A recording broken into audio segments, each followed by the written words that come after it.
Welcome to the podcast recording of Middle East AI News Live for Thursday, November 6th, 2025, brought to you by Carrington Malin, marketing for an AI-first world. You're listening to my discussion with Michael Stattelman, founder and CEO of computer vision model developer Falcons AI. So let's dive into today's topic. Today's Thursday deep dive using computer vision models for content moderation and safety and security. We'll touch on the founding and the growth of Falcons AI, the fast-growing challenge of content moderation, Falcons AI's not safe for work image classification model, and its milestone of being downloaded 1 billion times via the community site Hugging Face, building computer vision models for edge devices, and malicious images and adversarial attacks using images. In a moment, I'll be joined by Michael J. Stattelman, who's CEO and founder of Falcons AI. Michael's a seasoned technology innovator and AI leader, certified by both Google and NVIDIA in AI development deployment, CEO of Falcons AI. He's guided the company through a period of rapid expansion and innovation. His work bridges computer vision, natural language processing, and applied machine learning, delivering transformative solutions across gaming, media, pharmaceuticals, industry, and precision agriculture. And Michael's leadership, Falcons AI, has become known for its open source, not safe for work model, which, as I mentioned, has downloaded 1 billion times from Hugging Face, which is a remarkable milestone for any model, really. Team's current focus is on online safety and security and something called Control Fabric AI. Michael has published multiple books, white papers on AI, contributed extensively to open research and developer communities through tutorials, APIs, thought leadership. Good to be here. Thank you again. Great to have you here. And looking forward to diving into Falcons AI, the not safe for work model, impact on safety and security, all of those things. It'd be a good start if we just talked a little bit about Falcons AI, because this was a company that was formed in the UAE and now has this enormous recognition globally for one model, although I know you do other models. Do you want to talk us about setting up in the UAE and how you ended up creating the things that you do? Yeah, absolutely. So I think we came to the UAE in 21 and, just looked around, and there was just a really good energy around innovation and, expanding the technological landscape. Obviously moved to Dubai, but then we took a trip actually one weekend to Iraq and just really enjoyed it. It was, really nice, really easy drive, very calm. So I think for us that lent itself to, clearing out your headspace and be able to, think deeper about a lot of things. And so that's when we actually found the Reykes office. I have to give Reykes and the team there, Adnan and everyone there, a lot of credit. They made it really easy to kind of, get established and get going. And that was kind of, off to the races from there. I think originally, your comment on, making things for good, like the social impact side of things, that definitely came into play. And you can kind of see that in, anybody that, spends any time in the UAE kind of knows that their focus is on, personal safety and the kind of the well-being of the community. So that kind of actually just dovetailed right into our kind of MO for leveraging technology for good. And I think one of the first models that you built was for poultry farming, wasn't it? Yes and no. So the origin story of Falcons AI is kind of funny. So we were at the Abu Dhabi Hunting and Fishing Expo, and I ran into a gentleman who was racing falcons. And I never even knew that was a thing until I got there. And he was asking about, the viability of ML solutions for predicting race winners. So I built him a model and it worked out for him. So that's kind of the very first UAE specific model that we built was, around falcon racing. So then we kind of looked at, okay, well, in this space with the way that, this region imports proteins, right? Beef, pork, poultry, things like that. You have to look at it from a food sustainability perspective. And we were looking at poultry health applications. And with the just crazy rise of bird flu at the time, we kind of did some research into, are there, physical attributes that birds have when they start coming down with H1N1? And so from some university data sets, we generated or, built and trained our first computer vision model for poultry health or poultry disease detection. And that's kind of when we first met you actually in Iraq, and we were discussing, Precise AG and that solution. The impetus for that is to kind of, be able to have a model that helps rural farmers and helps governments collect contagion management data to better curb the spread of bird flu and flock collapse, thus enhancing the food security of a given region, right? Because chicken is so good, there's nobody that I mean, outside of vegans, I guess, but there's nobody that doesn't eat chicken. That's how good it is. These days, you're still focused on computer vision and more so on safety and security. Correct. So, there's a lot of hype around, or you see like a lot of talk around, is the AI hype bubble busting and things like that. Well, for us, it's really kind of, a non-factor, because if you look at so many places that are just so ubiquitous now that the computer vision has been, deployed in security cameras, Ring doorbells, the post office uses it for high-speed mail sorting from an OCR perspective, things like that. Right. And so for us, computer vision is kind of mature in the actual AI space. If you look at, over the LLMs and the agentic flows and things like that. So for us, it was kind of what's sustainable, what's mature in this space, and what can we leverage for, good.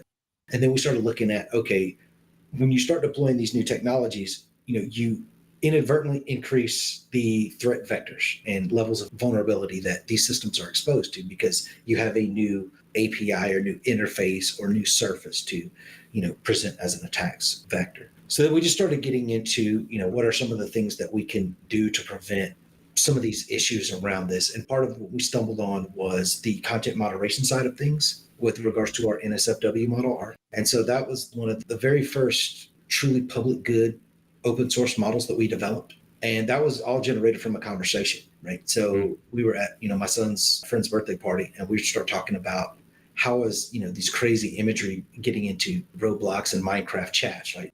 These very popular children's gaming, platforms and applications were obviously struggling with this type of content. So that's when, the team got together, collected the training data and built a model that we open sourced for people just to use, because there were very limited options available at the time, right? Obviously, there's a lot you can do through APIs and, AWS and Amazon Rekognition and, Hive and on.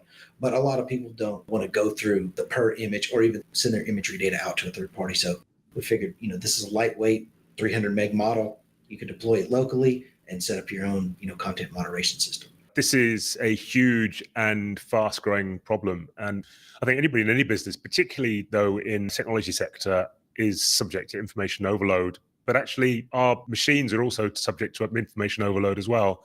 And we have this huge tsunami of content that's driven by new tools that make it easy to create content and copy content, AI that makes it easy to create new content, and that lots of issues are going to come out of creating so much AI content at the same time. And I guess for any big company that need to start waking up, this is actually a real problem. It's not something that's going to be isolated. It's not something that's going to apply to other people. Actually, every sort of organization in some form is going to have content moderation problems to deal with. Oh, definitely. So one of our largest early adopters, and we're definitely grateful to Black Forest Labs. They're the ones that made the Flux open source model. So they actually embed open source model into their GitHub documentation, right? So we're definitely grateful to them. That, kind of spurned the rapid growth that we've been seeing. Obviously, there's kind of like a confluence of events. I hate to use the term perfect storm of events, but it would fit, right? So you have, our model came out, you had the just ridiculous adoption of open source as well as uncensored private image gen models. So that kicked off the Gen AI illicit imagery wave. And then to catch up, you have all of this regulation happening now, right? So there's all of this, CSAM, which is, child sexual abuse material regulations. That's been in place forever. You have, all this deep fake regulations coming out now, things like that. And you were talking about the just gaudy numbers at the beginning of the broadcast, right? The 30 million or 34 million deepfakes that are generated so far in 2025. So a lot of people don't know that 96% of deepfakes are illicit in nature. Really? Right. So that's shocking if you think about, there is no law in place that can prevent somebody from taking your picture or snatching one of, your social media posts with your image in it and creating, this illicit content of you. And they could tell you about it. You could find out it's them. But currently, in no country that we're aware of, is there any legislation that gives you any rights to have any recourse to that situation. And so you start looking at things like that, and then you're like, okay, so what do we do about it? With this much information, human content moderation can't keep up. And there's actually a concerted effort to bring down the level of content moderation that goes on these platforms.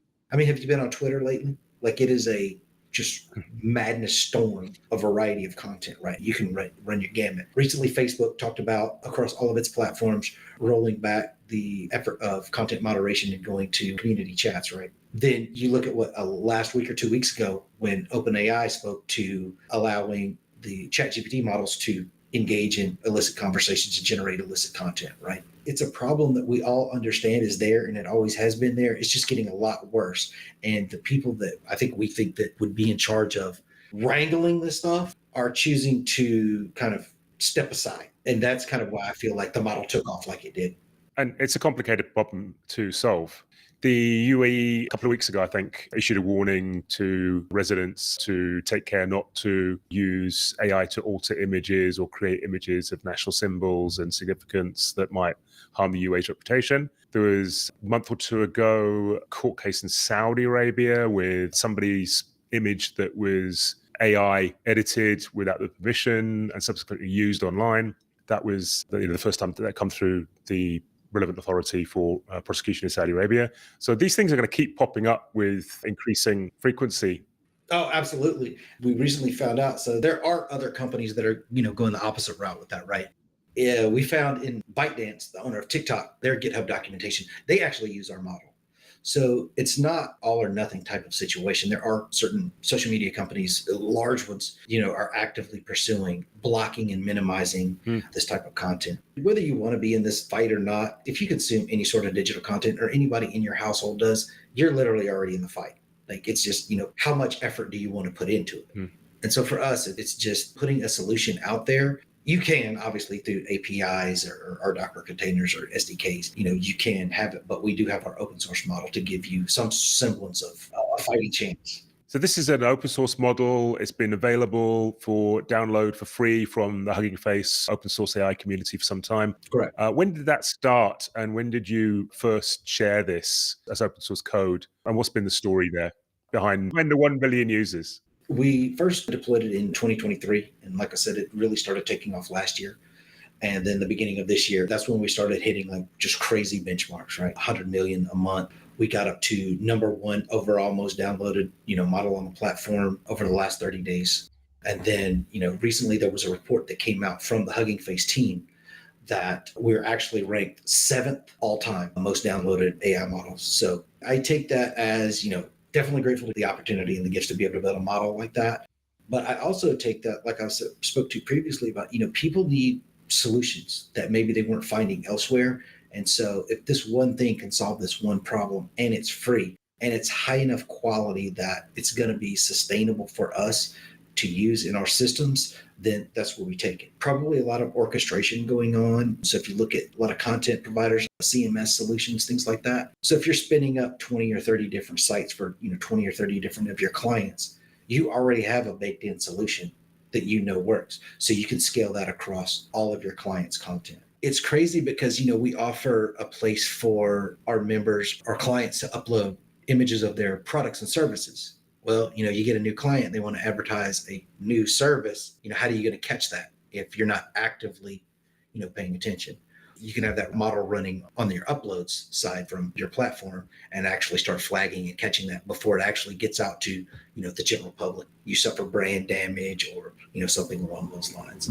Yeah. And I thought that was pretty good. The other crazy use case we got was a gentleman was telling us he was the admin for his company's intranet site. And so a couple of gentlemen got their layoff letters and decided to, upload certain content to their company avatars on their intranet. And I was like, wow, I didn't even think about it like that. But I mean, if you actually go through your day and you think about how many applications or solutions that you touch that have image upload or image storage or image display capability, you're like, oh, yeah, these threat vectors are everywhere. So it kind of makes sense that it would scale to the level that it has. Absolutely. So just to go back a little bit, so when did the downloads hit 1 million? Do you remember? Because that must have been pretty exciting at the time that, your model's been downloaded 1 million times. Yeah, honestly, the high point for me was 100,000. Because when you build something, and I encourage all developers, just keep building. You don't know whose problem you're solving. You may think you're just solving your own problem, but we're all humans. We all share all of the same traits, obviously, right? But you could be solving a problem for 1 million or 1 billion different users in different domains. And so the proudest point for me, honestly, was when I hit 100,000, because I was like, wow, like I've actually put something out there that has impacted 100,000 developers. And you're like, okay, let's see where this is going. And then, we hit 10 million, and then, 50 and 75. And then I think I was on your show, or you did an article, that's what it was, about us when we hit 100 million. And that was kind of, really eye-opening. That was just a few months ago, wasn't it? Correct. I think it was back in May or June. Yeah. And then for me, just continuing to watch it grow, and you look at like, okay, well, wow, this is really a problem. And then so you start digging a little bit deeper into, like all these notification apps and, all these filters and, all of this stuff. You're mortified as a parent, but I feel like, as a practitioner, anybody being in IT, like you have a responsibility for the applications and platforms that you're developing on and developing for, to kind of, take some responsibility for your system, right? So I think gone are the days of, well, it's just user-generated content, can't really moderate this and this, that. And me and you spoke previously about the mental toll that content moderation takes. I think we're all aware as adults the depravity that happens in the world, and the fact that it's actually, documented to the level that it is and posted to these various platforms. It's so far beyond any, human content moderation efforts to even remotely tackle half of this stuff. Again, it's the volume, isn't it?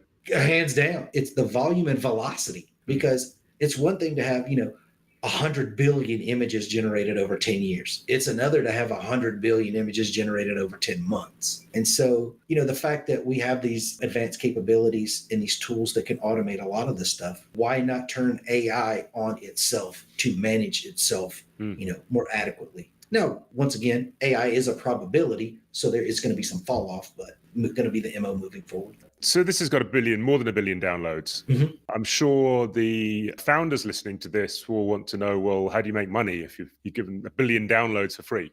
Obviously, we have enterprise versions. We have the API available. We have SDK available for on-device. We have the Docker container for your infra, if you want.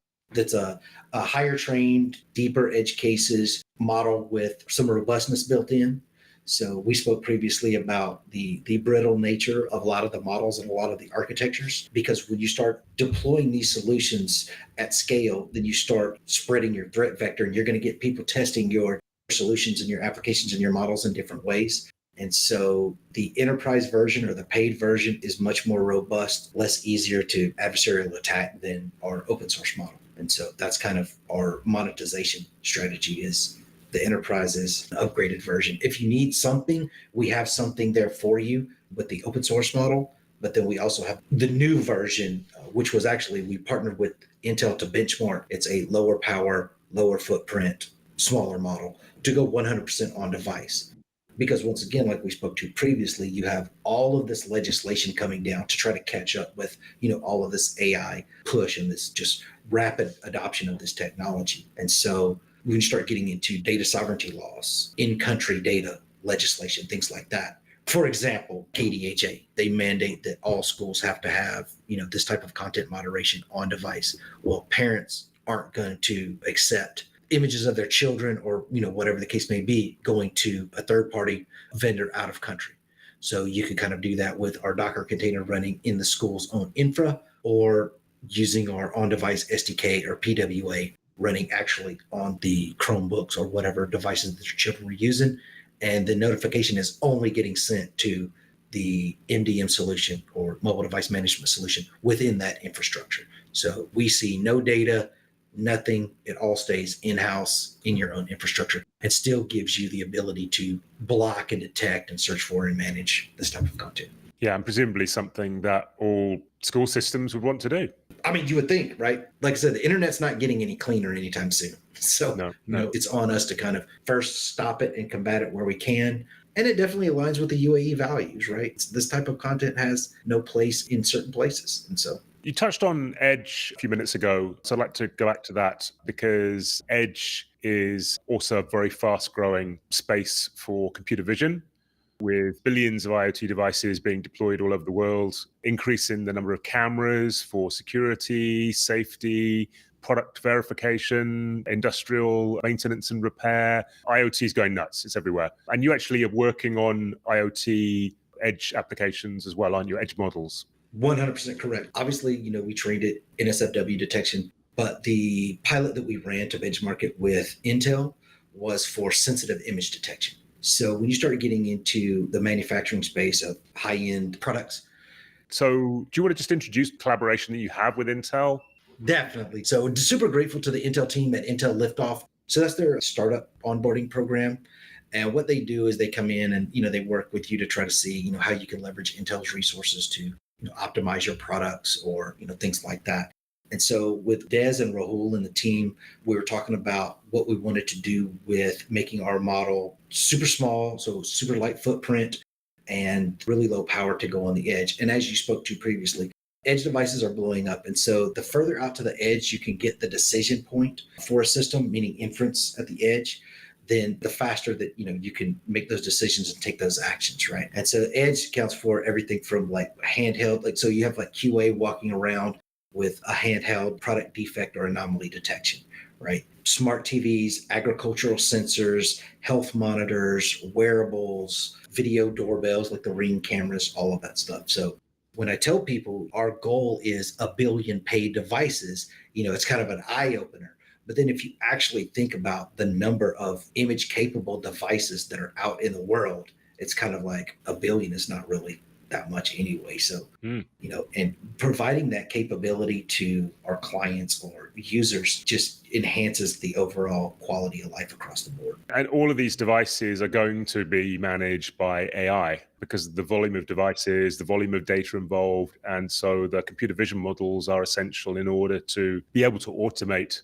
the visual monitoring. Absolutely. I mean, it's the same issue with, AI generated content. It's coming and it's happening right now. So why not use AI to help manage this? And it's the same with IoT devices, to your specific point just now. Yeah. These are coming online and they're coming on fast. And so they're going to go beyond the capability of a rules-based system or a human cohort to manage them. Yeah. I'm always an advocate of human in the loop, just, using AI as a tool for augmentation to help you manage these solutions and get to these decision points much faster. But AI at the edge has different rules apply.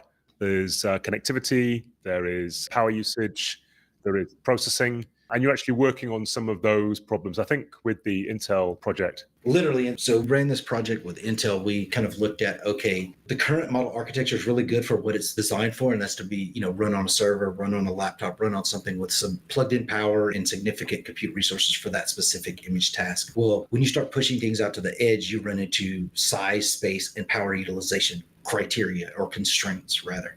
And so for us, when we developed our latest model that we benchmarked with Intel, purely focused on size, while maintaining accuracy, obviously, but size and power consumption. Those were the two, main determining factors. And, we got it down to 4 megs. We currently have a model that we're training that's sub 1 megabyte in size, and it's 90% power efficient. So I think we benchmarked the typical VIT model, the vision transformer model, at around like 6 watts or something along those lines per actual inference of the image. And our model is like 0.06 watts or 0.6 watts, 6.5 per inference.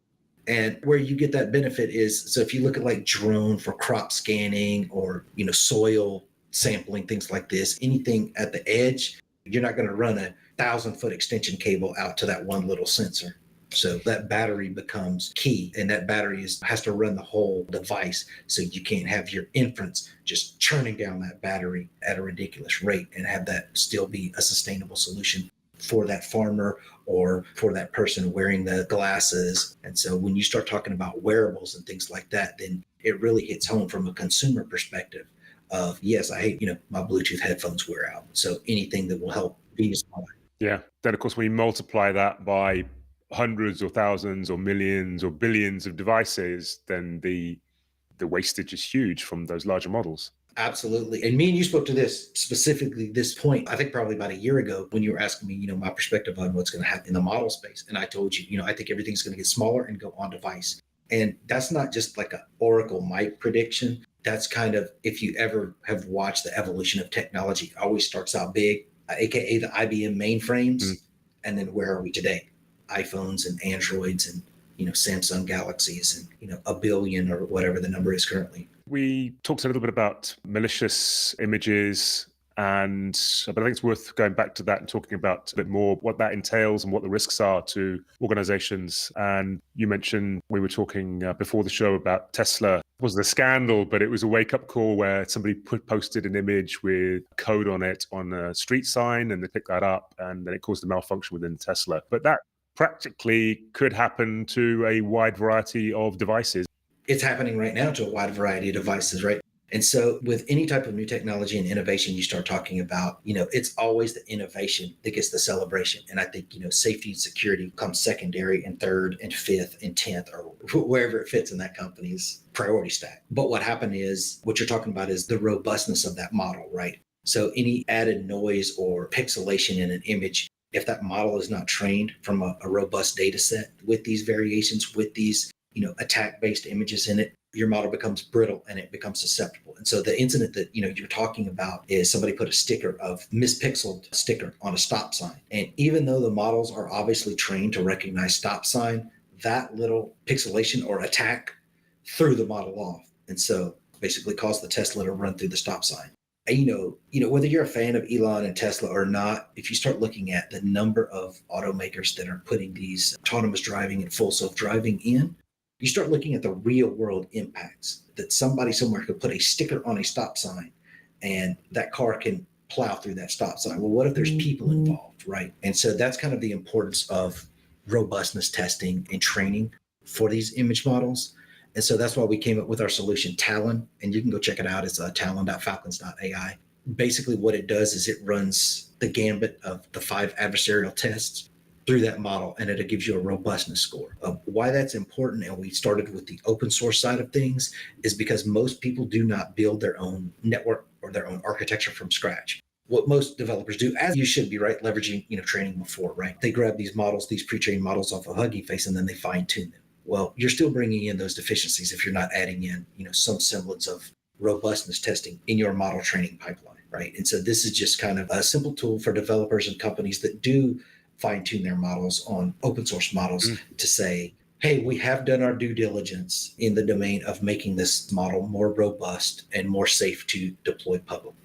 And very relevant to the region at the moment, with hundreds or thousands of autonomous vehicles expected to go on the roads in the next few years. Well, think about the autonomous drones, the autonomous cars. What we thought, years ago as a passing joke was, flying cars and self-driving cars. Well, that's a reality, and that's the world we live in. But the things that make these possible need to be more robust, need to be more stable. And so that's kind of, once again, gearing our focus back towards, AI for good and solutions with societal impact. Yeah, sure. Everybody and every company and every developer, maybe they don't feel like they need to worry about robustness of the vision models because they're focused on X, Y, and Z. But everybody deploying these agents that are consuming these images and passing them through, you're exposing those systems and subsystems to these attack vectors as well. So just something to keep in mind. Great. So Talon is the model testing solution that you have, right? Yes, Talon is the model robustness testing solution.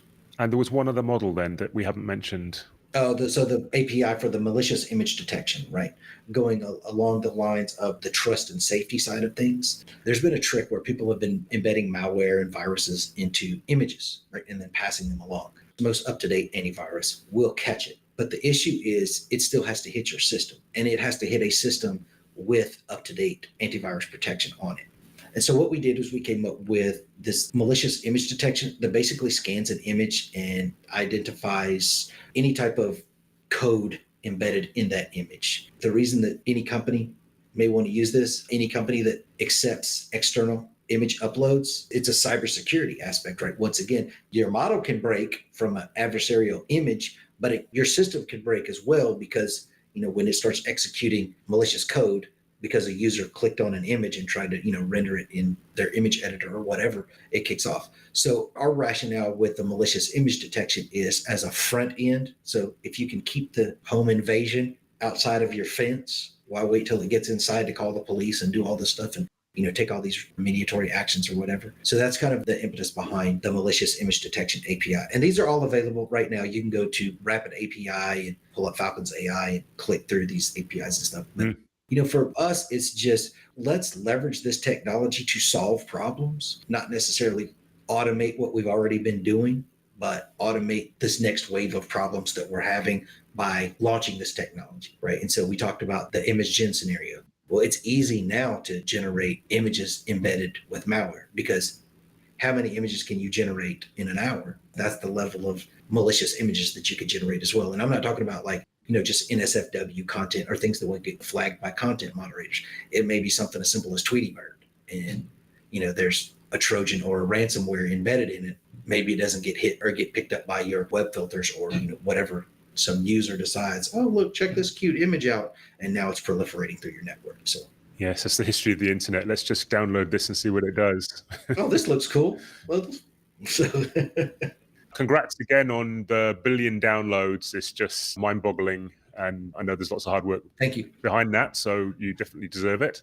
I have to interrupt you right now. Honestly, it's the community, people like you and Middle East AI News that have always been, reaching out hungry. I don't know how you do what you do with a barrage of changes and evolutions that are happening in the space right now. So the fact that, you've been there, for our story this whole time, the DDS community, Mohammed Yasser Isham, Ali Adel, Dubai, that whole ecosystem has definitely kind of been a catalyst to, make this happen. And obviously got on. And you've been able to watch that grow too, haven't you? Yeah, definitely. I mean, the stark difference from 2021 to 2025 in the UAE is crazy. Yeah. Because I think we were one of 2 AI companies at our intelligence back in 2021, which was nuts. And then, you go to GITEX now and it's like, whew, yeah, the UAE is definitely paving the way. But it's hard to keep up. It's moving very, very fast. That's why I have to hats off to you, sir, because you are, whew, I don't know when you sleep. Not enough, I think, is the answer.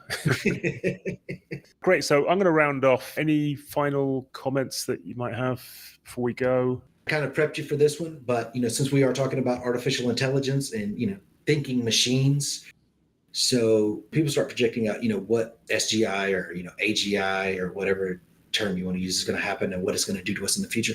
So I'll ask you personally this question: with what would you do? What do you think your motives or ambitions would be if you had a 1,000 IQ? Now you have to put that in perspective. A 1,000 IQ is like ungodly. I don't even think the metrics for measuring IQ actually map up to that high in intelligence, because you're thinking on different levels. Yeah, it's a very interesting question, and we talked about it, and I gave it some thought since you mentioned it before. My gut reaction is hide, because anybody with 1,000 IQ is going to be a hunted man or woman. And the second will be, probably save the planet.